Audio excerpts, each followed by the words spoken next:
I'm standing in my office, the new Westlake High yearbook in my hands, the 2023 edition. Fresh off the press, my fingers, they're trembling just a little as I flip to the faculty page. It's a familiar feeling, this nervous anticipation, a ghost of an old memory. And then I see it. Where my picture, Principal Eleanor Chen's picture, should be, there's this thing, a cartoon. Crude lines, exaggerated, making my face look like a prison warden's. Warden Chen, the caption sneers up at me. A laugh bubbles up. Not a bitter one. It's knowing. I reach for my pen, the good one, the Mont Blanc I bought myself when I made principal 5 years ago, a little reward, and I start signing. Right over the ridiculous drawing, I write, Justin, your artistic talent is undeniable. Let's talk about channeling it, E. Chen. My assistant, bless her efficient heart, is practically vibrating with indignation. Miss Chen, we have to recall these. It's outrageous. I cap my pen, a slow, deliberate motion. Oh, I don't know, Maria. I think it's fitting. A smile plays on my lips. In fact, I look up, meeting her bewildered gaze. I've been waiting 25 years for this moment. 23 years ago, 2000. God, that sounds like ancient history now. I was 17, Eleanor Chen, a senior at this very same Westlake High. Invisible, that's the word for it. Not bullied, not really. You have to be seen to be bullied. I was just air. A ghost in the hallways, a name on an honor roll. My parents, they were first generation. The American dream for them was spelled MIT. Good grades, that was the holy grail. Early acceptance letters, the sacred texts. Social life, that was a distraction, a frivolous American concept they didn't quite trust. So I had a 4.0 GPA, a ticket to MIT, and 0 friends. It meant nothing in the jungle telegraph of high school. Absolutely nothing. My one escape, my one secret rebellion, was photography. I'd saved for months for a decent secondhand SLR. I was on the yearbook committee. A strategic move, I'd thought. A way to be involved, to observe. My photos, though, they were always too artsy. That's what Brandon Cole, the editor-in-chief, a god in corduroy, would say. Mackenzie Reed, head cheerleader, Queen Bee, would just wrinkle her perfect nose. Who wants to see that, Ellie? We need more spirit. Spirit? Right, my candid shots, the ones that caught the flicker of loneliness in a jock's eyes after a lost game, or the nervous excitement of a freshman girl before her first dance, they never made the cut. Too real, too much. I'd take them anyway, develop them in the dingy darkroom, and keep them in a shoebox under my bed. My silent archive of Westlake's truth. I remember one afternoon trying to convince Brandon. But look, I'd said, holding up a black and white print of 2 band geeks sharing a nervous laugh before a competition, the light catching the silver of their instruments. This tells a story. Brandon had barely glanced at it. He was too busy cropping a photo of Tyler James, football star, midair, catching a pass. Golden boy, literally, in the afternoon sun. Yeah, Ellie, nice, but this, he tapped Tyler's photo, this is what sells yearbooks. Mackenzie had drifted over, all bouncy blonde ponytail and glossed lips. Oh, Tyler looks amazing there, Bran. Use that one. Definitely. She'd given my photo a dismissive glance. No offense, Ellie, but it's a bit depressing. Depressing. That was me, apparently. The depressing, artsy, invisible girl. Yearbook distribution day. I still remember the hum in the air, that electric current of anticipation. I was up early, a knot of excitement in my stomach. I was on the committee, after all. I'd seen the layouts, the proofs. Or so I thought. I got my copy from Mrs. Albright, the faculty advisor, a woman whose main contribution seemed to be sighing a lot and drinking lukewarm coffee. Here you go, Eleanor. You girls worked hard. Her smile was vague, already looking past me. I clutched it to my chest, hurrying to a quiet corner of the quad. My hands fumbled with the glossy cover. I flipped to the students behind the scenes page, the one where the yearbook committee members were supposed to be immortalized, and there it was. Or rather, there I wasn't. Everyone else was there. Brandon, smirking confidently. Mackenzie, beaming. even the quiet sophomores who mostly just ran errands. And then, my spot. My name, Eleanor Chen, was there. But my face, it was gone. Replaced. A cartoon. A hideous, cruel drawing of a girl with gigantic Coke bottle glasses I didn't wear, and buck teeth that would have made a beaver proud. Underneath it, scrawled in childish letters, Math Geek. My blood didn't just run cold, it froze. The world tilted. I could hear the roaring in my ears, the laughter of other students nearby suddenly sounding like hyenas. I flipped through the rest of the book, my hands shaking so badly the pages blurred. Was it just my copy? A horrible targeted joke? No, I saw other kids opening theirs, whispers, snickers, pointing. It was in every single one. I found Mrs. Albright in the chaotic gymnasium, students already passing books around, Sharpies flying. Mrs. Albright, my voice was a strangled whisper. Look, my picture. She took the book, adjusted her glasses. Her sigh this time was deeper, tinged with something that might have been annoyance. Oh dear, well, Eleanor, that's unfortunate. Unfortunate? I could feel tears welling, hot and shameful. What happened? Who did this? I really couldn't say, she said, already handing the book back. Some sort of printing error, I imagine. Or perhaps the students. You know how they are. It's too late now, Eleanor. The books are all out. There's nothing to be done. Nothing to be done. I saw Brandon and Mackenzie across the gym, surrounded by their adoring court. They were laughing, signing yearbooks. Mackenzie caught my eye for a split second. No sympathy, just a flicker of something, smugness, triumph. Then she turned away, her laughter a little too loud. Their feigned ignorance was louder than any confession.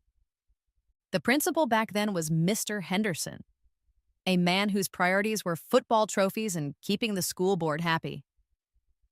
Student welfare? Not so much. I ended up in his office, clutching the defaced yearbook, my voice trembling as I tried to explain the humiliation. He leaned back in his big leather chair, steepling his fingers.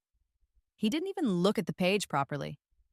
Eleanor, he said, his voice laced with a weary sort of condescension. It's a high school yearbook, a bit of harmless fun. Kids will be kids. Try to have a sense of humor about it, all right? A sense of humor. I stumbled out of his office, numb. The laughter in the hallways felt like physical blows. Graduation.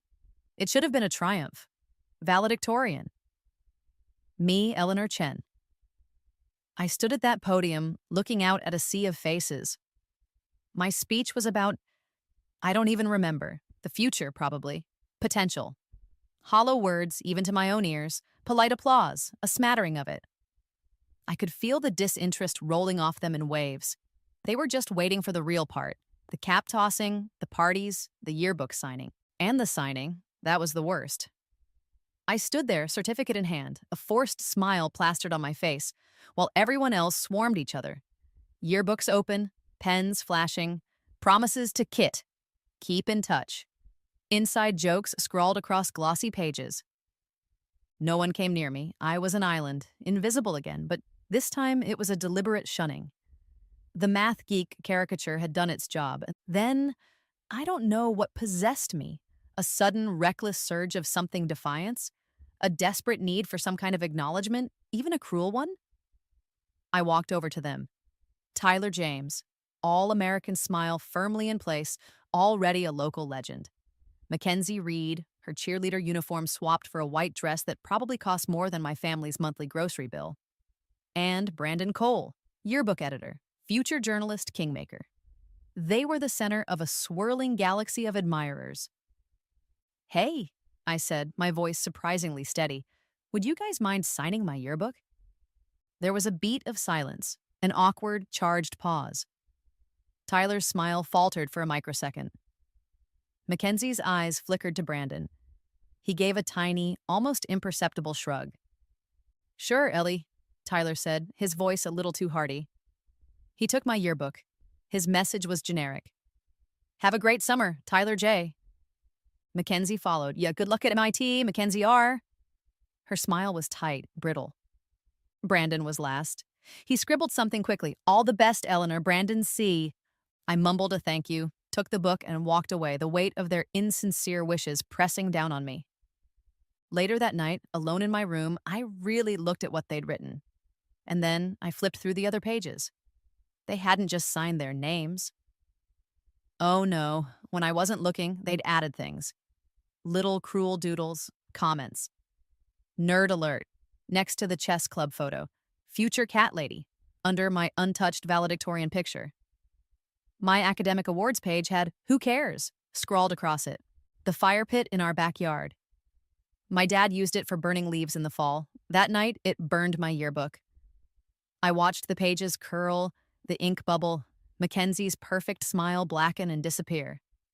Tyler's all-American face contorted in the flames. Brandon's neat signature turned to ash. "I'm leaving," I whispered to the crackling fire. "And I'm never, ever coming back to Westlake." The vow felt like a brand on my soul, and I did leave. MIT was a blur of problem sets and late-night coding sessions. It was hard, relentless, but it was fair. Your work spoke for itself. No popularity contests, no cruel caricatures. Just merit. I graduated with honors, the immigrant parents beaming, their dream fulfilled. But it wasn't my dream, not entirely. The sting of Westlake, it lingered. That feeling of being voiceless, of being dismissed, it fueled something in me. I went on, got my doctorate educational leadership. A mouthful, I know, but it meant something. It meant I could be in charge. I could make the rules. I worked my way up. Teacher first, in a tough inner-city school where I learned more than I taught. Then, assistant principal in a sprawling suburban complex. Then, a vice principal role at a prestigious academy that looked a lot like Westlake, only richer. I changed. The shy, invisible Ellie faded. Dr. Eleanor Chen emerged. Confident, stylish, in a minimalist, no-nonsense way. Successful. I built walls, though. Kept people at a professional distance. Personal relationships? Complicated. Easier to manage a school budget than the messy terrain of the human heart. I told myself I was focused, driven. Maybe I was just scared. 15 years of climbing, of proving, of building this new Eleanor, and then an email, a job posting, principal, Westlake High School. I stared at the screen, a weird jolt going through me. Westlake, the place I'd vowed never to return to. It should have been an easy delete, but my finger hovered over the mouse. There was a symmetry to it, a cruel kind of poetry. The invisible girl returning as the one in charge. I told myself it was practical. Westlake had a decent STEM program I'd read. I could develop it further, a good career move, logical. But deep down, a smaller, younger voice whispered, "Go back, show them." I applied. The interview. Walking back into Westlake High felt like stepping into a time warp, even though the place had changed. Renovations, new tech, a fancy digital welcome sign in the lobby. But the smell was the same. Floor wax, old textbooks, teenage angst. And the vibe. That was eerily familiar too. The jocks still swaggered. The it girls still traveled in packs, their laughter echoing a little too loudly. The interview committee, a panel of faces. Some new, some not. Mr. Davies, my old chemistry teacher, a bit grayer, a bit heavier, but unmistakably him. Mrs. Henderson, the former principal's wife, now on the school board, her smile just as tight and evaluating as I remembered. Did they recognize me? Eleanor Chen, the quiet girl from their AP classes 2 decades ago? Not a flicker. I was Dr. Chen now, from out of town, an impressive resume in their hands. "Dr. Chen," Mr. Davies had said, peering at my CV, "your work in curriculum development is quite remarkable." "Thank you," I'd replied, my voice calm, professional. No hint of the nervous 17-year-old who once sat in his classroom, terrified of being called on. I believe in fostering an environment where all students can achieve their potential. All students, even the invisible ones. They asked about discipline, about budgets, about parent engagement. I gave them the answers they wanted, the polished, confident responses of an experienced administrator. I talked about vision, about leadership, about building a positive school culture. I got the job. Of course I did. I was the best candidate. The night before my first official day as Principal Chen, I couldn't sleep. I kept seeing that damn yearbook page, the cartoon face, the math geek. It was like a stuck record in my brain. I had a dream, vivid and unsettling. The 2000 yearbook, lying open on a desk, the pages flipping by themselves, faster and faster until they landed on that defaced photo, the cartoon eyes seeming to wink at me. I woke up with a gasp, my heart pounding. Just a dream, I told myself, just nerves. My first day, a whirlwind. Meetings with department heads. A fire drill, unplanned, a student pulled the alarm, some things never change. A tearful freshman who'd lost her locker combination. A budget spreadsheet that refused to balance. The usual chaos of running a high school. The faculty, they were wary. I was new, an outsider, and I had ideas. That always makes established teachers nervous. Dr. Chen seems efficient, I overheard one say in the staff room. A bit cold, though, don't you think? Cold, efficient. That was me. That was the armor I'd built. End of the day. The last bell had rung. The yellow buses had rumbled away. The hallways, finally quiet, echoed with my footsteps. I found myself drawn, almost against my will, to the yearbook room. It was in the same stuffy corner of the basement it had always been. Smelled the same too, chemicals, paper, dust. The archives were still there, rows of bound volumes. I pulled out the 2000 edition. My hands weren't shaking this time. Just a strange, heavy certainty. I opened it to the students behind the scenes page, and there I was. Or rather, there was the cartoon. Math geek. 23 years and the sting was still there. A dull ache, a ghost pain. Not as sharp as it once was, but present. Real. I stared at it, this crude effigy of my teenage humiliation. And as I looked, a bizarre sensation washed over me.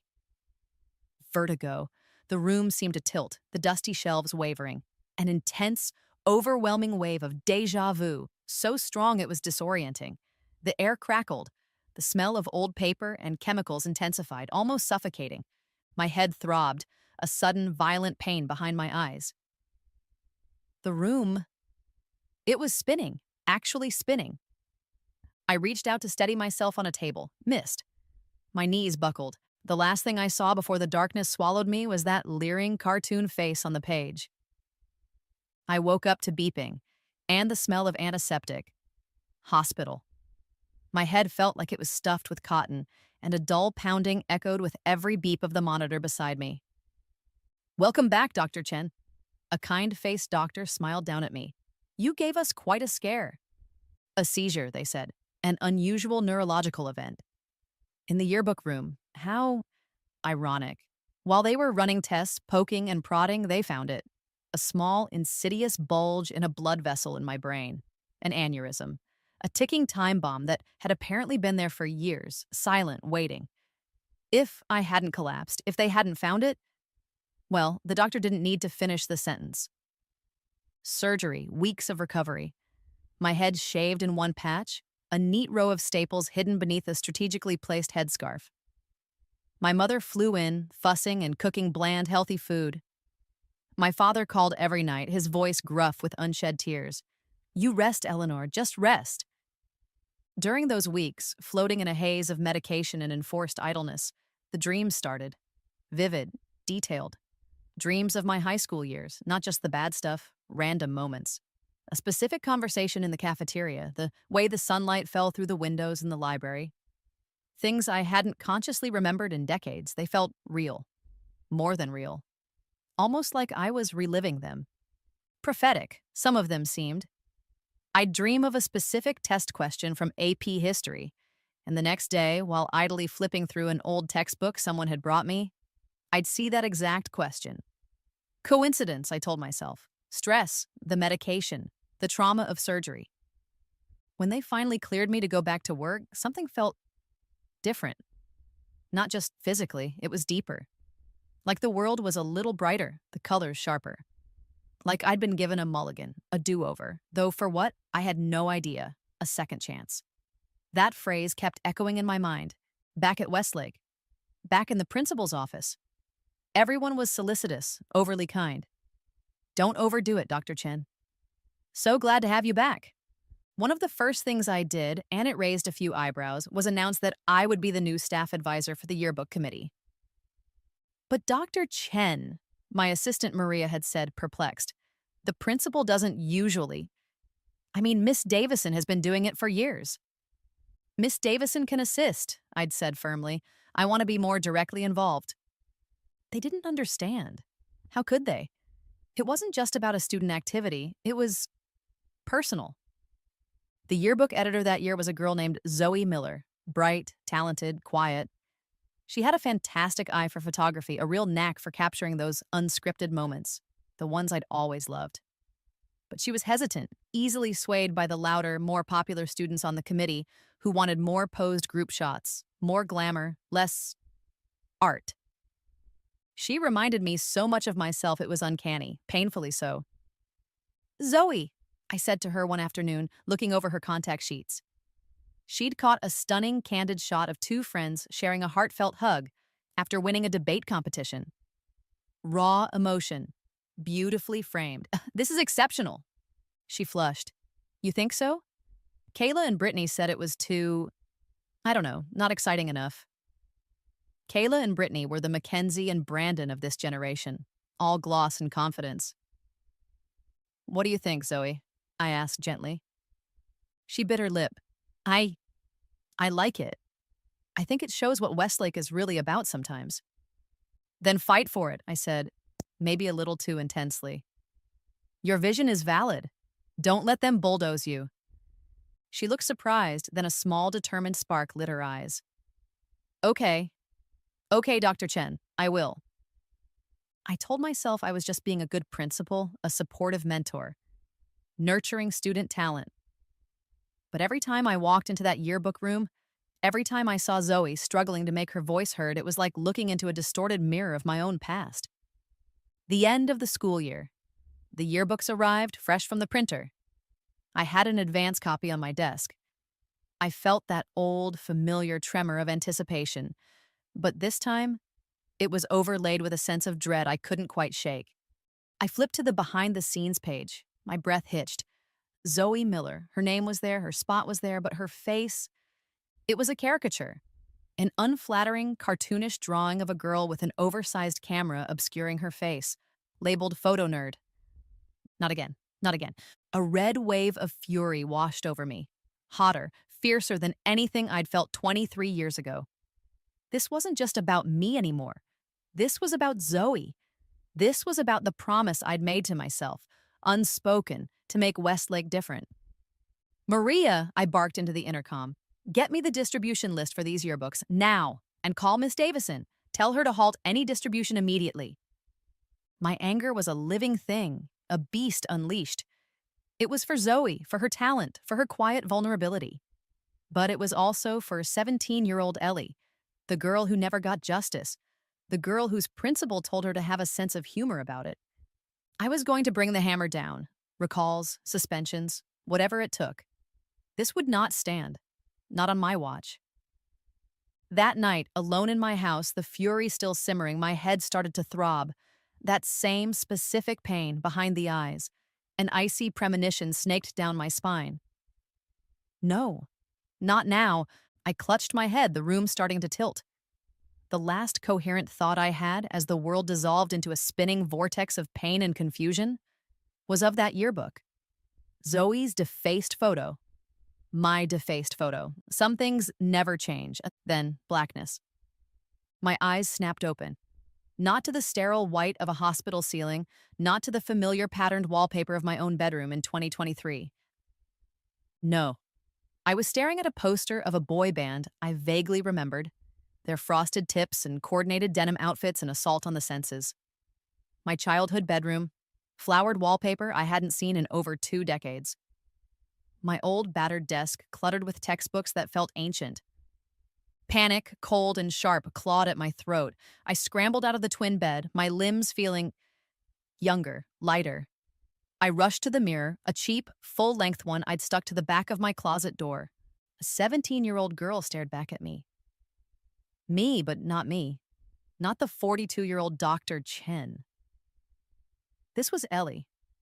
Skinny, a little awkward, my hair long and untamed. My God, I was 17 again. But inside my head, inside this teenage skull was all of it. 42 years of memories. MIT, my doctorate, my career, the aneurysm, Zoe, the second yearbook prank, all of it, crystal clear. I stumbled over to the desk, my hand shaking. A calendar hung there, a freebie from a local bank. My eyes scanned the date, refusing to believe, praying this was some hyper-realistic stress-induced nightmare. May 2000, 3 weeks. 3 weeks before my high school graduation. 3 weeks before the original yearbook incident.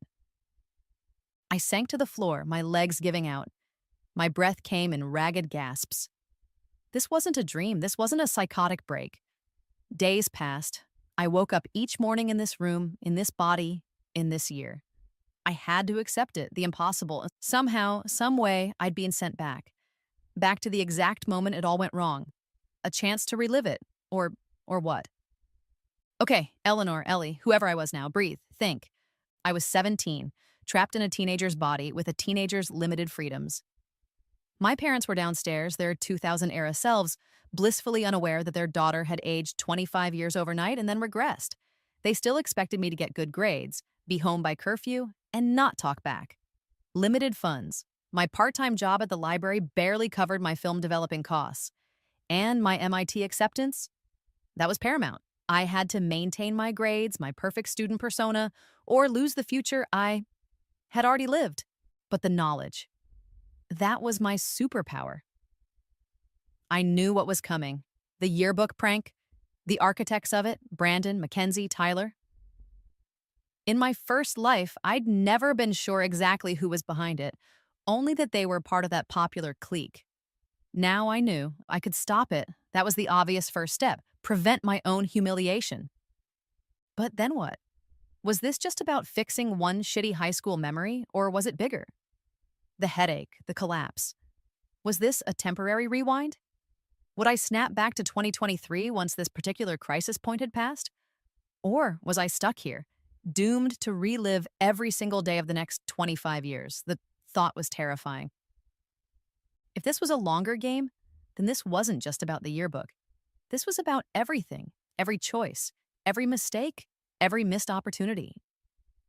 I looked at my 17-year-old reflection again.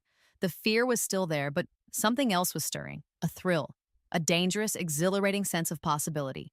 Adult wisdom, future knowledge, in the hands of a teenager. All right, Westlake High, round 2, let's play. The first thing I did was change my hair. Sounds trivial, I know. But you have no idea how liberating it felt to chop off that lank, shapeless curtain and get a style that actually, well, styled. Something chic, something that said, I know who I am, even if the who I am was a time-traveling 42-year-old in a 17-year-old's body. My clothes, too. I didn't have the money for a new wardrobe, but I had adult taste. I started putting things together differently. Less hiding, more intention. The confidence wasn't faked. It was real, earned over 2 decades of life I was now, apparently, pre-living. In class, I didn't just answer questions correctly. I engaged. I debated. I offered insights that made teachers blink and look at me with new respect. Mr. Davies, my chemistry teacher, the one who wouldn't recognize me 23 years in the future, he looked at me now, a small frown of surprised approval on his face. Eleanor, that's a remarkably astute observation. I navigated the hallways differently. Head up, shoulders back. I wasn't invisible anymore because I refused to be invisible. I made eye contact. I smiled. A genuine, confident smile that wasn't asking for approval, just offering acknowledgement. And people noticed, of course they did. The change was too abrupt, too radical. Whispers followed me now, but they weren't the pitying whispers of Math Geek Day. They were curious, intrigued. What's up with Ellie Chen? I overheard one of the popular girls, a friend of Mackenzie's, ask another, did she get a personality transplant over the weekend? Something like that, I thought, a private smile on my lips. Something exactly like that. Mackenzie Reed, head cheerleader, Queen Bee. One of the holy trinity of my high school humiliation. In my first life, I'd been terrified of her casual cruelty, her effortless popularity. This time, I knew her future, or at least a possible future. I knew the gloss was just a veneer. I found her stressing over a history assignment in the library, chewing on the end of her pen, a frown marring her usually perfect forehead. Stuck on the causes of the Peloponnesian War? I asked, sliding into the chair opposite her. She looked up, startled. Yeah, Mr. Harrison is going to kill me. I just don't get it. In my first life, I would have mumbled an apology for interrupting and fled. This Ellie? This Ellie leaned forward. It's all about the shifting power dynamics between Athens and Sparta, I began, and then proceeded to give her a concise, insightful breakdown that would have made my old history professor proud. I even threw in a few human interest anecdotes I remembered from some future documentary. Mackenzie stared at me, pen forgotten. Wow, you make it actually sound interesting and understandable. It is interesting, I said, smiling. History's just stories about people, right? And people are always complicated. I paused, then added, You're really good at rallying people, Mackenzie. That pep rally last week? That took serious organizational skills. You have a natural leadership ability. It was true, and it caught her off guard. A genuine compliment, not fawning, just an observation. She blinked. Oh, thanks, Ellie. Slowly, tentatively, a bridge was built. I didn't try to be her best friend. I just offered occasional help, insightful comments, and treated her like a person, not an archetype. And I started to see the cracks in her perfect facade, the way her smile sometimes didn't reach her eyes, the hushed, tense phone calls she'd take, her voice tight with worry. One afternoon, she confessed, her voice barely a whisper. My dad, he lost his job, again. And he's drinking, a lot. I don't know how we're going to afford college. Any college. This was new. This was something 17-year-old invisible Ellie had never known, never could have known. The popular queen bee had problems. Real, painful problems. It didn't excuse future cruelty, but it complicated things. It made her human. Tyler James, football god, Mr. Popular. He was harder to crack. He moved in a different orbit, one of adulation and effortless cool. My in? Sports. I knew things. Not just who would win the upcoming NBA Finals, go Lakers 2000.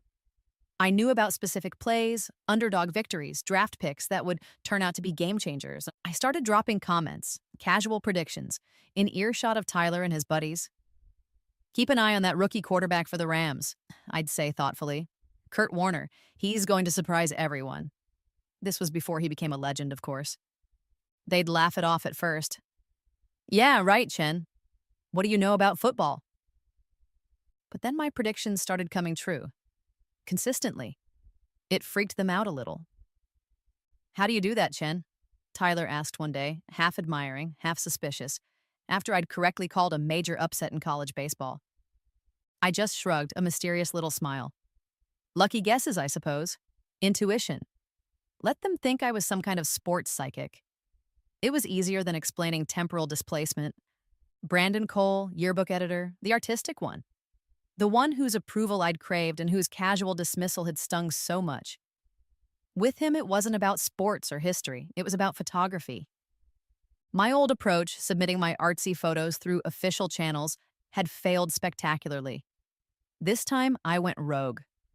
I put together a small portfolio of my best work, the candid, evocative shots I'd always loved, printed with the skill of someone who'd spent years honing her craft, albeit in a future timeline. And I left it anonymously on his desk in the yearbook room with a cryptic note. Thought you might appreciate these. A few days later, he was buzzing about it. Did you see these photos? Someone just left them. They're incredible. Who took them? He demanded of the other committee members. I waited for the right moment, then strolled in. Oh, those? Yeah, those are mine. The look on his face, astonishment, disbelief, and then a grudging, undeniable respect. He couldn't dismiss the evidence of his own eyes. The photos were good. Damn good. He was forced to acknowledge it. Chen, he said, incredulous. You took these?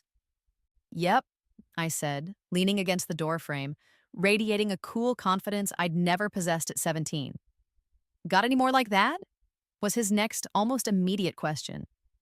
The dynamic had shifted. I wasn't begging for a spot anymore. I was a talent they needed. I was in. Not just on the yearbook committee, but in their conversations, their planning sessions, their gossip. It was a strange, out of body experience, like watching a play where I knew all the lines, all the backstage secrets. And yes, the prank was being planned, just like before. It started as a whisper, a joke. Mackenzie, still smarting from some perceived slight by a teacher, giggled about wanting to mess with someone. Tyler, ever the follower when it wasn't about football, thought it was hilarious. But the actual idea, the specific idea, of replacing my photo with a caricature? That came from Brandon. I was there in the yearbook room, supposedly looking for a specific font, when I overheard him. He was talking to Mackenzie, his voice low, conspiratorial. "Seriously, that Ellie Chen," he muttered, flipping through some of my submitted photos. Photos he now publicly praised. "She thinks she's so artsy-fartsy with these moody shots. Always trying to be so deep." There was a definite edge of jealousy in his voice, something I'd been too naive to recognize the first time. It'd be funny to just take her down a peg, you know? Like a math geek cartoon instead of her oh-so-serious face. Mackenzie had giggled. "Oh my God, Bran, that's evil. I love it." Evil, yes, and petty, and born of insecurity. My first instinct was to expose them. To march into Mrs. Albright's office, who was just as ineffectual in this timeline, by the way, and lay it all out. Or to confront Brandon directly. "I know what you're planning." But something stopped me. What would that achieve? A slap on the wrist? A temporary reprieve? It wouldn't change Brandon's jealousy, or Mackenzie's casual cruelty, or the culture of the school that allowed this stuff to happen. No. This time, it had to be different. I wasn't just going to prevent the prank. I was going to use it. I was going to play a longer game. One that might actually teach them something. One that might change them. A more elaborate response began to form in my mind. A plan that was audacious, a little terrifying, and felt absolutely undeniably right. Preventing my own humiliation was easy now. Too easy. But that wasn't the point anymore, was it? This weird, impossible rebirth? It had to be for something more than just saving 17-year-old Ellie from a bad day, and I wanted to change the system. The casual cruelties, the cliques, the way talent was dismissed if it didn't fit the popular mold. Westlake High needed a shakeup, and maybe, just maybe, I was the unlikely earthquake it needed. So I played along. I became indispensable to Brandon on the yearbook. I helped with layouts. I took the crappy assignments no one else wanted. The Glee Club, the science fair, and I made them look good. I even taught him a few advanced Photoshop tricks I'd learned in my other life as a principal who occasionally had to design school brochures. He soaked it up, his initial jealousy slowly morphing into a grudging reliance. All the while I was documenting. Quietly, methodically. The casual way yearbook funds were sometimes diverted for pizza parties that only the inner circle attended. The way Mrs. Albright signed off on proofs without really looking at them. The little compromises, the ethical lapses. Not for blackmail, not exactly. But for leverage, for future understanding. And then, opportunity knocked. The senior class president, a vapid but generally harmless guy named Chad, got caught in a cheating scandal. Plagiarism. Stupid, really. He was impeached. Stripped of his title, a special election was announced. In my first life, running for class president would have been as likely as me sprouting wings and flying to the moon. This Ellie saw an opening. My campaign was unconventional. No posters with cheesy slogans, no promises of better prom themes or more vending machines. I stood up in the emergency assembly and I talked. I talked about respect, about leaving a legacy, about making Westlake a place where everyone felt seen, not just the stars of the football team or the head cheerleader. I quoted future thinkers, philosophers, even snippets of speeches I myself would give as Principal Chen. Of course, no one knew that. To them, it just sounded like this quiet girl, Ellie Chen, had suddenly found her voice and had some surprisingly profound things to say. I half expected to be laughed off the stage. Instead, there was a stunned silence. And then, applause. hesitant at first, then growing. From the geeks, the artists, the band kids, but also from some of the jocks, the popular girls who looked at me with a new, puzzled expression. Maybe, just maybe, they were ready for something different too. I won. Senior class president Ellie Chen. By a landslide. Even I was a little shocked. Chad, the disgraced ex-president, looked like he'd swallowed a lemon. Brandon, Mackenzie, and Tyler, they looked utterly bewildered. Their carefully constructed high school universe had just been tilted on its axis. Graduation day. This time, when I stood at that podium, it wasn't just as valedictorian. It was as their president. And my speech, it was different. I didn't talk about some vague, undefined future. I talked about them, about now. High school isn't the end, I said, my voice clear and strong, resonating through the auditorium. It's not even the beginning of the end, but it is perhaps the end of the beginning. The choices you make here, the person you are here, they matter. Not because of who you're popular with, or what team you're on, or what grade you get in chemistry, but because of how you treat each other.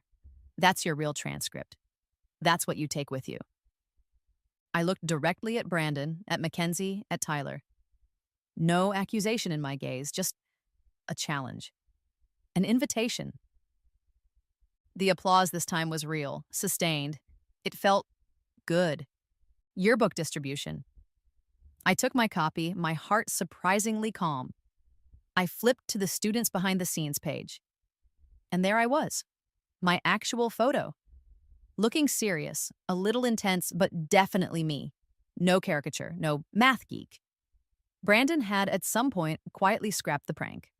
My infiltration, my unexpected rise, had made it untenable even for him. But there was another change, a small thing, but significant. The most likely to succeed superlative. In my first life, it had gone to Tyler naturally. This time, it was under my picture, Ellie Chen, and the signing? Oh, the signing was different. This time, they came to me. A steady stream of classmates. People I barely knew, people who'd never spoken to me before. They wanted my signature. They wanted to write something in my yearbook. Mackenzie approached, hesitant. Ellie, that was an amazing speech. She signed my book. You're going to do great things. I mean it, Mackenzie. There was a new respect in her eyes and maybe, just maybe, a touch of guilt for what she'd almost participated in. Tyler, awkward and boyish without his football helmet, mumbled, "Hey, Prez, good stuff." He wrote, "Keep being you, Ellie. Tyler?" Brandon was last. He looked conflicted. "Ellie," he said quietly, "about the yearbook, your photo, It looks great, Brandon," I said, cutting him off gently. "No need for a confession, not now. You did a good job with the whole thing." He just nodded, then signed, "To a surprising and impressive leader, best Brandon." As I walked away, yearbook clutched in my hand, filled with genuine messages this time, I felt a lightness I hadn't known was possible. This wasn't just about averting a prank. This was about rewriting a narrative. My narrative. And maybe, just maybe, theirs too. The all-night party, grad night, held at the school gym, a lock-in chaperoned by weary teachers. In my first life, I'd skipped it. Gone home, nursed my humiliation, and prepared for my escape. This Ellie? She went. As class president, it was almost an obligation, but also, I was curious. It was loud, chaotic, a swirl of sugary drinks, bad DJ music, and the bittersweet euphoria of imminent departure. I wasn't the belle of the ball, not by a long shot. But I wasn't invisible either. People talked to me, laughed with me. It was nice, normal. Towards the early hours of the morning, as the party started to wind down, the sugar highs crashing, I found myself on the bleachers with Brandon. Most everyone else was either asleep on tumbling mats or engaged in heartfelt whispered goodbyes. He was quiet for a long time, just staring out at the deflated volleyball net. Then, he said, his voice low, "You know, Ellie, I was a real jerk this year." I waited. "That prank," he continued, not looking at me. "The one with your photo, that was my idea. I don't know, jealous, I guess. You were so good with the camera, and I felt like you were showing me up, even though you weren't even trying to. What changed your mind? I asked softly, even though I already knew. My campaign, my speech, the subtle ways I'd earned his respect, photograph by photograph, idea by idea. He finally looked at me, a wry, self-deprecating smile on his face. You did, Chen, you did. You became, you became someone I couldn't do that to, someone I actually respect. It just felt stupid, mean, and I didn't want to be that guy. Good, I said. Don't be that guy, Brandon. We sat in comfortable silence for a while. The sky outside the gym windows was beginning to lighten, painting the world in shades of gray and soft pink. Dawn. As I walked home later, the cool morning air on my face, the sounds of the waking city around me, I felt it. That familiar, ominous throb behind my eyes, growing stronger. Ah, I thought, a strange sense of calm washing over me. So this is it. Mission accomplished. Time to go back. I didn't fight it. I closed my eyes, embracing the dizzying spin, the pull of whatever force had brought me here. Ready for 2023, ready for my principal's office, ready for the next chapter. Or so I thought. I opened my eyes, expecting my principal's office, expecting Maria's concerned face. Instead, a cinder block wall, a narrow bed, a roommate I didn't recognize snoring softly in the bunk above me, and the unmistakable smell of instant noodles and stale coffee. A college dorm room. Panic again, sharp and cold. I scrambled out of bed, searching for a calendar, a phone, anything. There, pinned to a corkboard, September 2000, MIT. No. I wasn't back in 2023. I was still here, still in the past. Still 17, well, almost 18 now. I just moved on to the next stage, the stage I was supposed to be at after graduating high school. The realization hit me with the force of a physical blow. This wasn't just about fixing one bad high school memory. This wasn't a targeted intervention. I was being given the chance, or cursed, depending on how you looked at it, to relive my entire life. 25 years all over again. What did that mean? How much should I change? Could I change? The thought was overwhelming, a vast, uncharted ocean of possibilities and potential paradoxes. My carefully orchestrated high school redux suddenly felt like a small, insignificant skirmish before a long, drawn-out war. The question wasn't just, could I do it better this time? It was, should I? And what would be the cost? College the second time around was different. I had the roadmap, right? I knew which classes were brutal, which professors were inspiring, which extracurriculars were a waste of time. First, the practical stuff. Money. In my first life, I'd graduated with a mountain of student debt that had taken me years to pay off. This time, I knew about scholarships I'd been too clueless or too overwhelmed to apply for the first time. Obscure grants for women in STEM, essay contests with surprisingly large payouts. I applied for everything, and I got a lot of them. Financial freedom, or at least less financial servitude. That was a big change, my major. First time, pure mathematics. It was challenging, intellectually stimulating, but my heart hadn't been in it, not really. This time, I knew where I was headed. Education, with a minor in psychology. My passion, the one I'd only discovered later in my first life, I could pursue it from day one. Friendships. That was harder. In my first life at MIT, I'd been a loner, head down, focused on work. This time, I tried. I joined study groups. I went to the occasional awkward dorm party. I made an effort to connect with people. It wasn't easy. The 42-year-old in my head often found the concerns of actual 18-year-olds. Trivial, but I learned. I listened. I found a few kindred spirits, people who saw past the slightly too mature for her age vibe I probably radiated. Dating. Oh God, dating. I'd had a few disastrous relationships in my first life. This time, I knew the red flags. I dated different people. I even struck up a conversation with that cute teaching assistant in my ethics class, the one I'd had a massive, silent crush on the first time around, but had been way too shy to even make eye contact with. We actually went out a few times. It didn't last, but it was healing in a small way. But then the unsettling part, the butterfly effects, little changes I made, ripples spreading outwards, making my future knowledge less reliable. I'd recommend a specific stock to a friend as a joke, something I knew was going to take off in a few years and it would tank. Or a political event I remembered unfolding a certain way would veer off course. The further I got from 2000, the fuzzier my crystal ball became. The universe, it seemed, was self-correcting. Or perhaps I was creating a new, divergent timeline with every choice I made. It was a sobering thought. I wasn't omniscient anymore. I was just experienced. Graduation from MIT, take two. This time with a degree in education and a much clearer sense of purpose. In my first life, my career path had been about ambition, about climbing the ladder, proving myself. Prestige, accolades. This time, it was different. My experiences at Westlake, both the original and the Redux, had planted a seed. Student mental health, educational reform, creating supportive learning environments. That's what drove me now. I still aimed for administration. I still wanted to be a principal. But the why had changed. It wasn't about power or proving anyone wrong. It was about making a real difference. I took teaching jobs in challenging schools by choice. I learned from the ground up. Again, I volunteered for curriculum development committees. I started after-school programs focused on peer counseling and creative expression.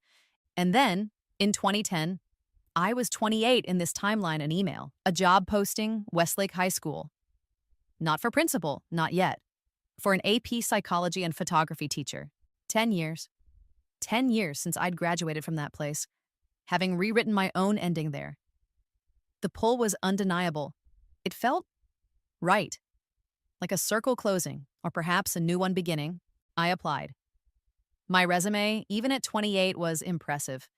My interview, informed by years of actual teaching and a deep, if secret, understanding of Westlake's specific culture, was apparently stellar. I got the job. Miss Chen was returning to Westlake. Again. Walking into Westlake High as Miss Chen, teacher, in 2010, was another surreal experience in a life increasingly full of them. I was 28. Some of my former teachers were still there. Mr. Davies, chemistry, now department head.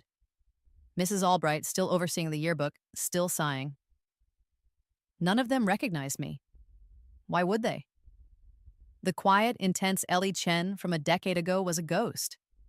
I was a confident, experienced educator with a master's degree and a compelling vision for student engagement. I loved teaching, truly loved it. AP psychology was a blast. I could bring in all my, advanced insights into human behavior. And photography, that was my heart. I resurrected the old darkroom, taught kids the magic of film alongside digital. I encouraged them to find their own voices, to capture the authentic, the real. I became a favorite. Miss Chen is so cool. She actually listens. She makes psych fun. The students responded to my genuine interest, my slightly unconventional methods. I started a peer counseling program training older students to support younger ones.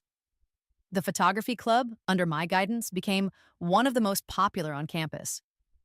We did exhibitions, we won awards. It was fulfilling, deeply. But always in the back of my mind was the yearbook.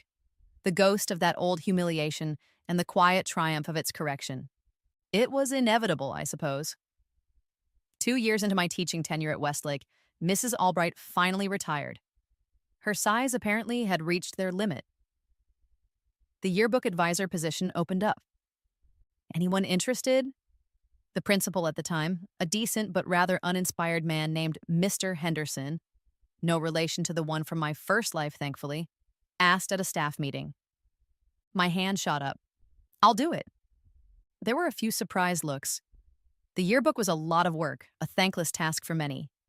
But for me, it was a calling. My yearbook committee was going to be different. No more popularity contests, no more too artsy dismissals. We were going to capture everyone.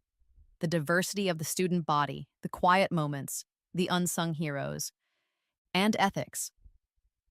Oh, we were going to have ethics. I drafted a new code of conduct for the yearbook staff. Strict guidelines. No alterations to photos without express consent. No cruel captions. No jokes at anyone else's expense. Everyone who joined had to sign it. I based it, of course, on everything that had gone wrong in my own past, both versions of it. Zoe Miller. I often wondered what happened to her in the original timeline, the one where I'd collapsed before I could help her. In this new timeline, there would be no Zoe Millers defaced. Not on my watch. The Westlake yearbook under Miss Chen started winning awards for inclusivity, for design, for capturing the true spirit of the school. It became a source of pride, not pain. Years passed, good years. I poured myself into Westlake, my students, my programs. Promotion came. Department head of social studies and arts. Then assistant principal. My innovative programs. My focus on student well-being. My ability to connect with even the most challenging kids. It got noticed. Parents loved me. Students trusted me. Some of the older faculty, the traditionalists, they grumbled. Too progressive, too soft. Where's the discipline?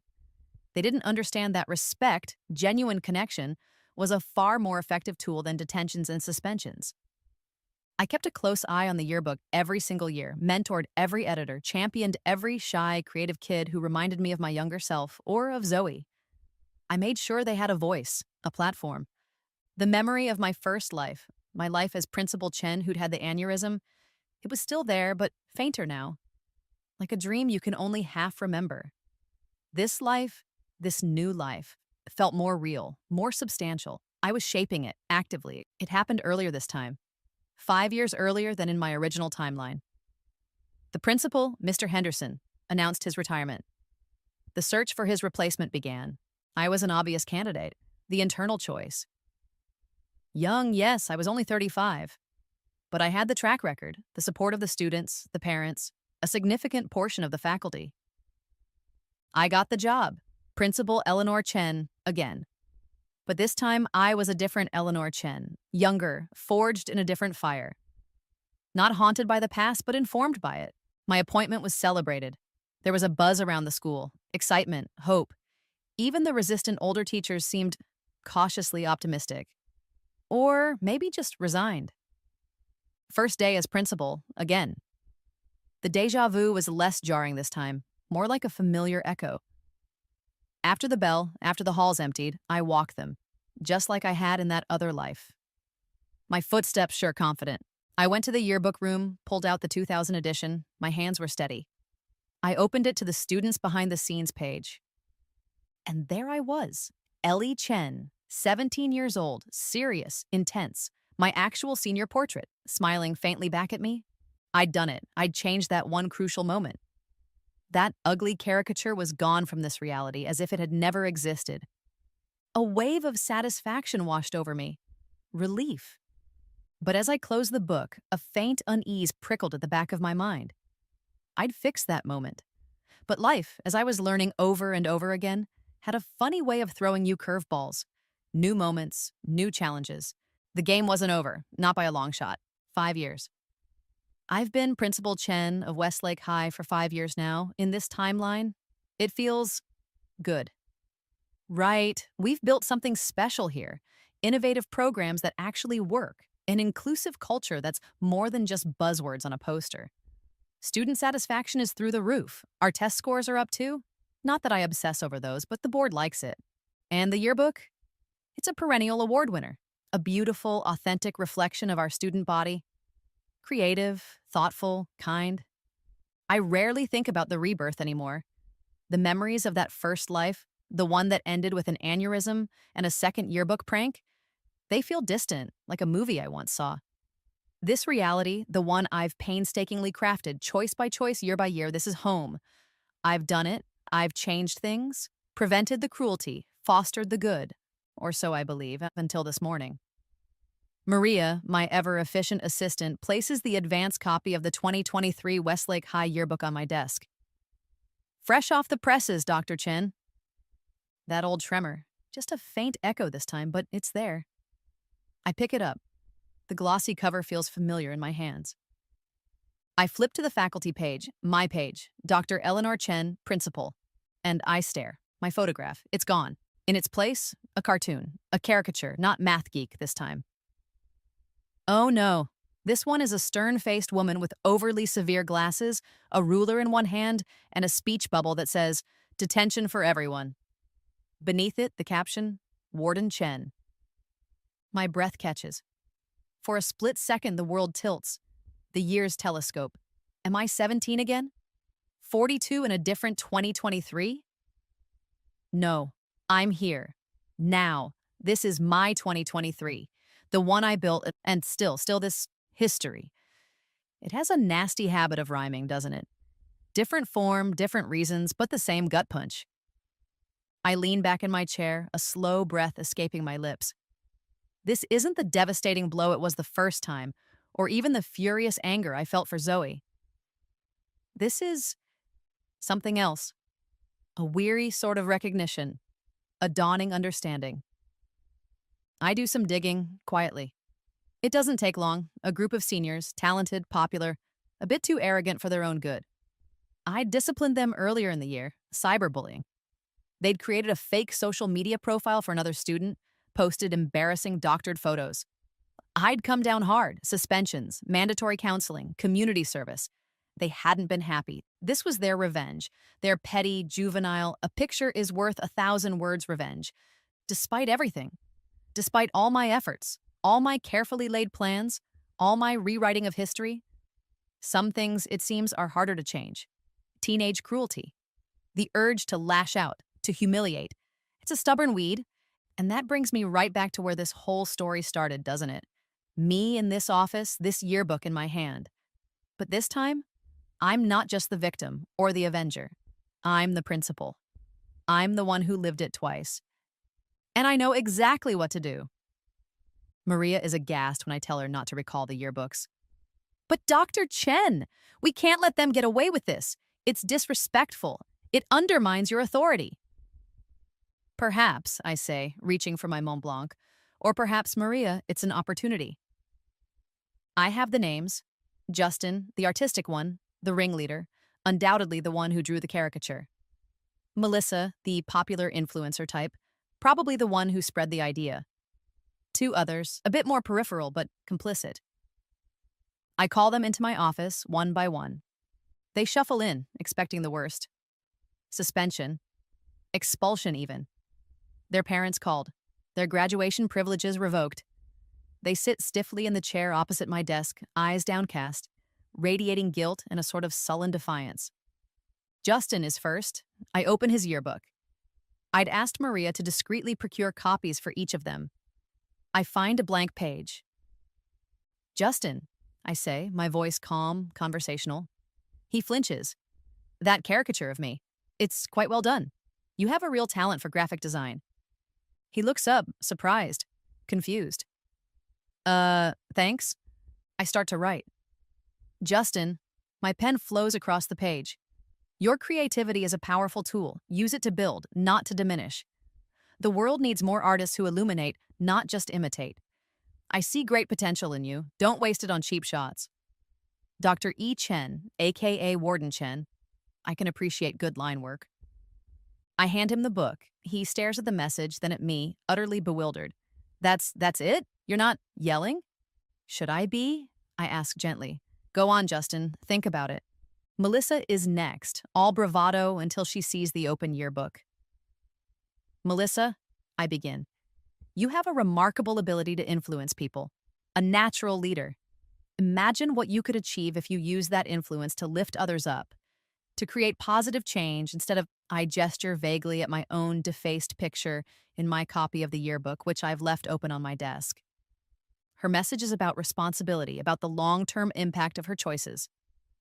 For each of them, something specific, something insightful, something that shows I see them, not just their prank.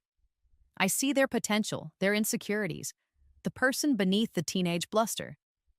They leave my office not in disgrace, but in a state of profound confusion, which I suspect is far more effective. They talk, of course, the pranksters. "What did she say to you?" "She signed mine." "She wasn't even mad." The confusion ripples outwards. The other students are expecting a crackdown, an angry assembly, punishments. When the pranksters, looking sheepish and bewildered, Ask me why I'm not furious, why I'm not expelling them. I finally sit them down together. Angry, I say, looking from one to the other. Oh, I've been angry about yearbook pranks before, more than you know. A flicker of my own past, a hint I know they won't understand. And yes, what you did was disrespectful, it was unkind, and it was a poor use of your considerable talents. I lean forward. But I also understand. I understand wanting to push back against authority. I understand that feeling of power you get, however fleeting, from bringing someone else down, especially someone in charge. I've been on the receiving end of it. And maybe, I pause, choosing my words carefully, in a different life, I might have even been tempted to be on your side of it. I don't tell them about the rebirth, about the two lives, about the 17-year-old Ellie who burned her yearbook. That's my secret, my burden and my gift. But I do share the wisdom, the hard-earned perspective. High school, I tell them, my voice quiet but firm, feels like the entire universe when you're in it.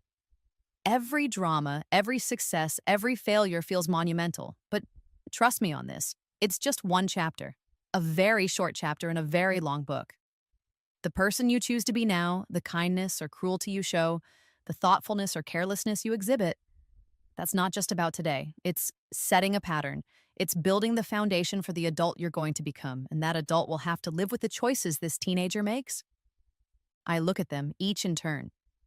I'm signing your yearbooks as your principal, yes, but I'm also signing them as someone who believes, genuinely believes in your potential to be more than this prank, to be better than this. I see that potential, even if you don't see it in yourselves right now. Silence. They're actually listening. Thinking. Justin is tracing the signature in his yearbook with a finger. Melissa is biting her lip, her usual confidence replaced by a vulnerable uncertainty. So, what happens now? One of them finally asks, the quiet one, marking. Now, I say, a small smile playing on my lips. Now we talk about it, all of us. Instead of a punitive, shaming assembly, I organize something different. A year-end gathering, ostensibly to celebrate the seniors, but with a twist. I start by projecting my altered yearbook photo onto the big screen in the auditorium. Gasps ripple through the student body. Nervous giggles. Teachers shifting uncomfortably. The pranksters, sitting together in the front row where I'd asked them to be, shrink down in their seats.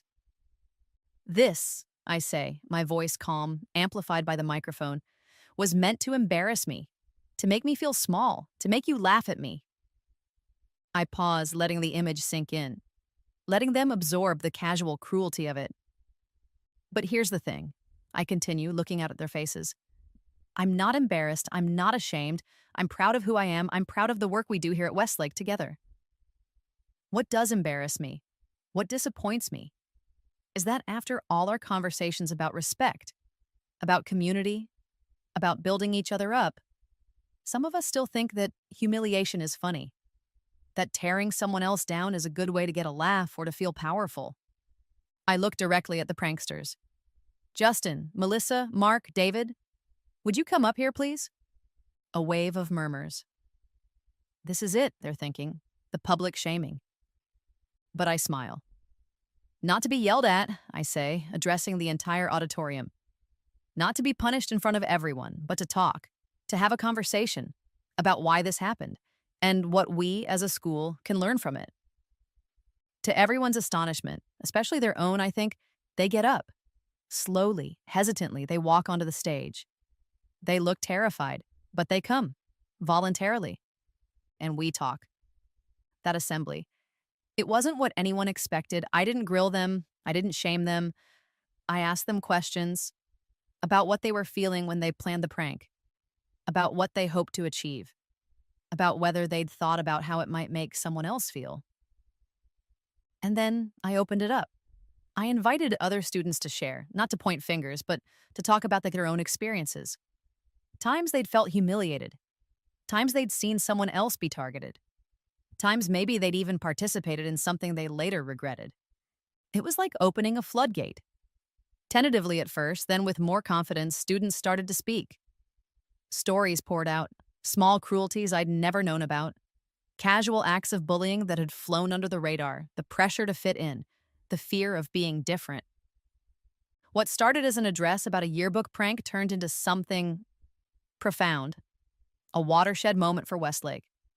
A raw, honest, uncomfortable, and ultimately healing conversation about school culture. In the days that followed, my inbox was flooded. Emails from parents, thanking me for handling it with grace and turning it into a teachable moment. Notes from students, some anonymous, sharing more stories, or just saying, "Thank you for understanding." Even some of the faculty, the ones who'd initially thought I was being too soft, came to me, admitting they'd underestimated the approach. "You reached them, Dr. Chen," Mr. Davies said, a new respect in his eyes. "In a way, I don't think punishment ever could have." And the pranksters? They were transformed. Not overnight, not magically, but slowly, genuinely. They started an anti-bullying initiative, a real one, student-led. They designed posters, Justin's artwork this time used for good. They organized workshops. They started talking to younger students about respect and empathy.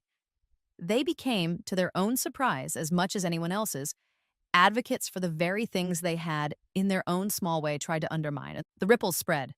Graduation day. My fifth one as principal in this timeline. As I stand at the podium, looking out at the sea of graduating seniors, their families beaming, my speech is about second chances, about growth, about how it's never too late to become a better version of yourself. I don't mention the yearbook incident directly, but I talk about choices, about impact, about the legacy we leave. I weave in subtle metaphors about time, about rewriting our own stories, about learning from the past to build a better future. Words that only I, in the quiet of my own heart, understand the full depth of. After the ceremony, as I'm shaking hands and offering congratulations, the four pranksters approach me: Justin, Melissa, Mark, and David. They're holding a flat, gift-wrapped package. "Dr. Chen," Justin says, acting as spokesperson. He's still a little awkward, but his eyes meet mine, clear and direct. We wanted to give you something." I take the gift. It's a framed photograph, a candid shot they'd taken of me during that assembly. I'm mid-speech, my expression passionate, animated, my hands gesturing. It's a powerful photo. It shows strength, conviction, vulnerability. It's the absolute antithesis of their Warden Chen caricature. "We wanted you to have a picture that showed, the real you," Melissa says, her voice a little choked up. "The one who saw something in us even when we were being idiots." "Thank you," I say, genuinely touched. This is a wonderful gift." It is more than a gift. It's a symbol, a testament, a full circle. The school year ends. The hallways are quiet again. I sit in my office, the framed photograph from the students on my credenza next to my Mont Blanc. I reflect. On this strange, looped journey, was this second yearbook prank always destined to happen? Are there fixed points, as the sci-fi shows call them? Moments that will occur in some form or another, regardless of how much you meddle with the timeline? Maybe. Or maybe it's just human nature. Maybe, despite our best efforts, teenagers will always test boundaries, always make mistakes, always have the capacity for both cruelty and remarkable growth. And the rebirth itself, was it literal? Did I actually travel through time, inhabit my younger self, and meticulously reshape 2.5 decades of my life? Or was it all a profound, intricate, stress-induced psychological break after the aneurysm? A coping mechanism? A dream from which I never truly awoke, but instead integrated into a new reality? I find myself, surprisingly, not caring about the how. The why is still a mystery, perhaps one I'll never solve. But the what, the outcome, that's what matters. I've built a life here, a good life, a meaningful life. I've taken the pain of my past, the humiliation, the invisibility, and I've transformed it. Not just for myself, but for countless students who have walked these halls. I've tried to make Westlake a better place, a kinder place. And maybe, just maybe, I've succeeded. Late summer, a few weeks before the new school year begins. Maria buzzes me. "Dr. Chen, there's a Mr. Brandon Cole here to see you. He says he's a journalist doing a piece on innovative education." Brandon Cole. The name sends a jolt through me. a flicker of a life lived so long ago it almost feels like someone else's memory. Brandon, yearbook editor-in-chief, architect of Math Geek, the boy on the bleachers confessing his teenage insecurities. And he walks into my office. He's older, of course. Lines around his eyes, a touch of gray at his temples. But it's him. Successful, confident, the journalist he always wanted to be. He doesn't recognize me, not at first. Why would he? He's here to see Dr. Eleanor Chen, principal of Westlake High, a school that's been getting national attention for its positive culture and innovative programs. He sees the accomplished administrator. He doesn't see Ellie Chen, the quiet girl he once planned to humiliate. "Dr. Chen," he says, extending his hand. "Brandon Cole, thanks for making time. I've heard great things about what you're doing here at Westlake." "Mr. Cole," I reply, my voice even, a polite smile on my face. "Welcome. Please, have a seat. What can I tell you about our school?" We talk about our peer counseling initiatives, our restorative justice practices, our focus on student voice and mental wellness. He's a good interviewer, asks insightful questions, takes copious notes. Then I steer the conversation. Subtly, gently. "You know, Mr. Cole," I say casually, "you look familiar. Did you by any chance attend Westlake yourself? Many years ago, perhaps?" He looks surprised. As a matter of fact, I did. Class of 2000, a long time ago. "Ah," I say. "I thought so. I was around then too." I ask him if he remembers his time on the yearbook committee. A nostalgic smile touches his lips. "Oh yeah, editor-in-chief, believe it or not. We thought we were so important." He chuckles, then his expression sobers a little. "Lots of good memories, and a few regrets.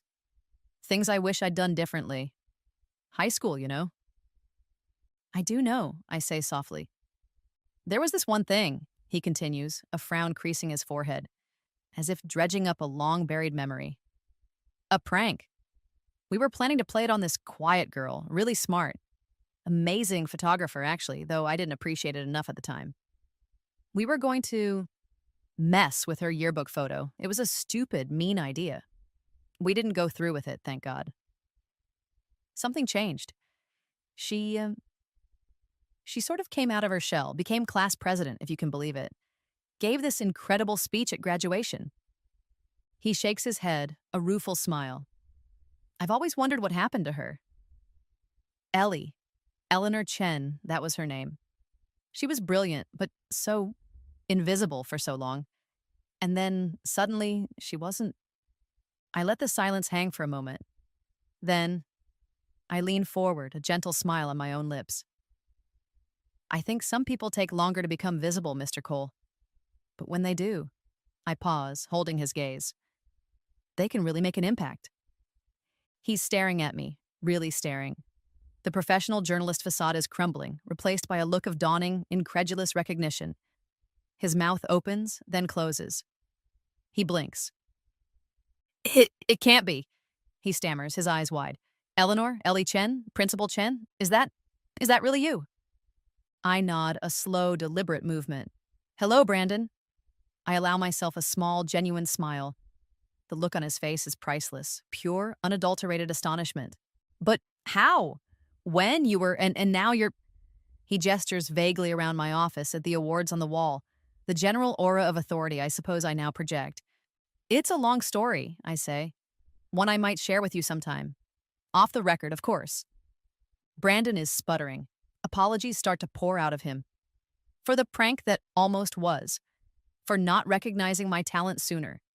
For being a clueless, arrogant teenage jerk. He tells me he spent years trying to make amends in his own way. Mentoring young journalists, championing ethics in media, trying to be a better man than he was a boy. I listen, graciously. And then, I accept his apology. Genuinely. The anger, the hurt, it's long gone. Replaced by something akin to amusement and a strange sort of fondness for that clueless boy he once was, and for the equally clueless girl I once was. Then, I tell him about the recent yearbook prank. Warden Chen, I don't tell him about the rebirth, of course, just the facts of the incident and how I handled it. The signings, the assembly, the student led initiative that grew out of it. He listens, rapt, his journalistic instincts kicking in, but also with a kind of awe. That's remarkable, he says when I finish. Most people would have been furious. They would have brought the hammer down, expulsions, public shaming. I've had practice forgiving teenage mistakes, Brandon, I reply, a hint of a smile in my voice, including perhaps a few of my own from a lifetime or two ago. He doesn't catch the lifetime or two reference, but he gets the rest. He gets me. Finally, Brandon's article isn't the one he originally came to write. It's better. It's a feature, not just on Westlake's innovative programs, but on its principle. On the philosophy of second chances, of restorative justice, of seeing the potential in every student, even the ones who make big mistakes. He doesn't reveal my full backstory, of course. We agreed that would be too much, too unbelievable. But he captures the essence. It gets published in a major national education magazine. The publicity is significant. My phone starts ringing, emails flood in, educators from other districts wanting to learn more about our approach, invitations to speak at conferences. Westlake, and by extension, me, become a small beacon in the often turbulent world of education. A ripple effect. Just as I'd hoped. As the new school year approaches, there's a sense of completion. A quiet hum of satisfaction deep inside me. It's not just about correcting that one specific wrong from my first life. It's about everything that came after. Every choice, every lesson learned, every student I've tried to help along the way. I wonder sometimes if the magic is done. If, having come truly full circle, having faced down the yearbook ghost not once but twice, and emerged not just unscathed but stronger, I might suddenly find myself elsewhere. Back in that original timeline, waking up in a hospital bed, the aneurysm successfully treated, the intervening 25 years a vivid, life-altering dream. But as the first day of school arrives, as I stand at the entrance of Westlake High, greeting the new and returning students, their faces a mixture of nerves and excitement, I know, with a certainty that settles deep in my bones, that I am exactly where I am supposed to be in this present, the one I chose, the one I built. No more loops, no more resets, just life, unfolding. The yearbook committee for the 2023 to 2024 school year. It has some unexpected members: Justin, Melissa, Mark, David, the Warden Chen pranksters. It was their idea. They approached me sheepishly but determinedly at the end of last year. Dr. Chen, Justin had said, we want to be on the yearbook staff, for real this time. We want to make it good, make it right. I could have said no. I could have said they'd abused the privilege. But I saw the sincerity in their eyes, the desire for redemption. And isn't that what this whole crazy journey has been about? Second chances. So I said yes. But you'll work, I told them. You'll learn, and you'll adhere to the code of conduct. Every single line of it. They have. They're surprisingly dedicated. Justin's design skills are phenomenal, now channeled into creating beautiful, inclusive layouts. Melissa, with her influencer savvy, has actually been great at marketing the yearbook and getting more diverse student submissions. Mark and David are workhorses, meticulous about names and details. I work closely with them as their advisor. I share my expertise. The lessons I've learned over a very long and winding career in and out of yearbook rooms. I don't talk about my first life or the specific details of my own high school yearbook sagas. But it's all there, underpinning every piece of advice I give, every decision we make. I see them changing, growing, taking responsibility, using their talents for good. It's like watching seeds sprout in fast motion. My influence, my belief in them, it's shifting their trajectories. Just as mine was shifted all those years ago when the universe, or whatever it was, decided to give me a do-over. It's a quiet satisfaction watching them. A legacy in motion. Spring, nearing the end of another school year. I have an idea, a time capsule, for Westlake's graduating class of 2024 to open in 25 years. 2049. God, I'll be Well, I'll be old. Or maybe I'll be 17 again, who knows with my luck. A dark joke just for myself. Students and faculty contribute items, photos, letters to their future selves, school newspapers, a championship trophy from the girls' soccer team, the usual stuff. My contribution is a simple sealed manila envelope. Inside, there are two photographs. One is a recreation I drew from memory years ago, the math geek caricature that replaced my face in the 2000 yearbook of my first life. A photo that, in this current reality, never existed. The other is my official principal's photo from the 2023 yearbook, the one that was briefly replaced by Warden Chen, but then restored in a way by the student's subsequent actions and growth. Between the two photos, I place a small handwritten note. It reads, "Same person, different choices, different outcomes." P.S. Always check the faculty page before distribution. EC. No one else will understand the full significance of it. But for me, it's an acknowledgement. A private nod to the winding path, the impossible journey. A reminder that who we are is not just about what happens to us, but what we do with it. I seal the envelope and place it in the capsule myself. A small piece of my secret history buried for the future. Another graduation. The cycle continues. I watch the class of 2024, bright, hopeful, a little scared, file across the stage. Among them, Justin, Melissa, Mark, and David. They look different, more mature, more thoughtful. There's a quiet confidence about them that wasn't there a year ago. As I hand out the diplomas, I also give each student a personalized, handwritten note, a tradition I started when I first became principal in this timeline. Words of encouragement, a specific observation about their strengths, a wish for their future. For Justin, I write about his artistic journey, about finding his true voice. For Melissa, about the power of authentic leadership. For Mark and David, about their quiet diligence and the impact of consistent effort. I reference their growth, their positive contributions to the school in their final year. No mention of the prank, no need. We're past that. They're past that. When I reach Justin, he takes his diploma, shakes my hand. Then, unexpectedly, he leans in and gives me a quick, awkward hug. "Thank you, Dr. Chen," he whispers, his voice thick with emotion. For seeing more in me than I saw in myself. For everything. For a fleeting moment, I'm transported. Back to my own graduation. My first one. The loneliness, the invisibility, the burning yearbook. The contrast between that 17-year-old girl and this 40-something woman standing on this stage, not just visible but influential, a shaper of young lives. It hits me with a force that almost takes my breath away. Tears prick my eyes, good tears, tears of gratitude, of completion, and the years roll on. I continue as principal of Westlake High. We build on the foundations we've laid. The school becomes a model, not just for academic excellence, but for kindness, for inclusivity, for fostering genuine human connection. We're not perfect. Teenagers are still teenagers. Mistakes are still made. But the culture is different, better. Former students come back to visit, to share their successes, to tell me how something I said, some program I started, some intervention I made changed their lives. Some of them become educators themselves, taking the Westlake philosophy, my philosophy, out into the world. The Warden Chen pranksters, they stay in touch. Christmas cards, occasional emails. Justin is a graphic designer for a nonprofit. Melissa is in politics, a passionate advocate for social justice.